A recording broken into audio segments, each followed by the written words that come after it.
અને હવે રાજકારણમાં અત્યારે સૌથી ચર્ચાતા મુદ્દાની વાત કરીએ। ઇટાલિયા અને અમૃત્યાના વિવાદ વચ્ચે હવે નરેશ પટેલનું નિવેદન સામે આવ્યું છે।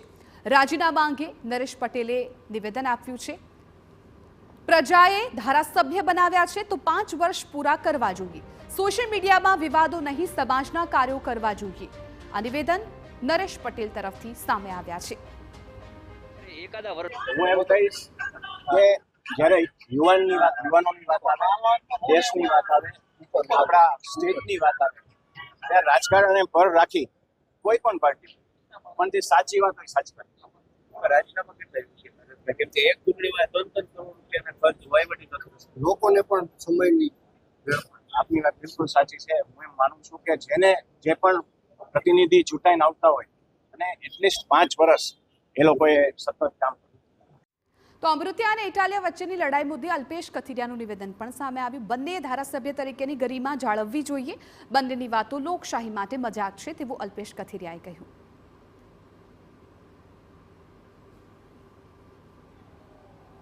પહેલા કાંતિભાઈ કીધું કે ભાઈ હું રાજીનામું આપીને આવે ને અહીંયા જીતીને બતાવે, અને એ ચેલેન્જ ગોપાલભાઈ સ્વીકારી છે।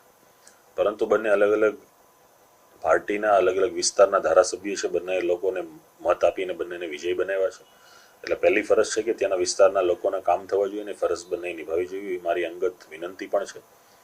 અને આમાં પક્ષ કરતાં પણ બંને વ્યક્તિઓ જ્યારે પોતપોતાના મુદ્દા સાથે આખું પ્રકરણ ચાલી રહ્યું છે ત્યારે આ મુદ્દાને રાજીનામા કરતાં પણ જે તમને સમય બાકી રહ્યો છે, જે સમય તમને મળવાનો છે, એ સમયને પ્રજાના કામ માટે કઈ રીતે વાપરી શકાય એમાં ધ્યાન આપવું જોઈએ એવું મને જણાય।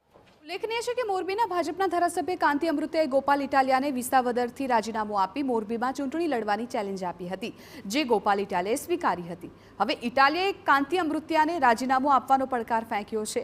આમ આ ધારાસભ્યો વચ્ચેની રાજકીય લડાઈ વધુ ઉગ્ર બની છે।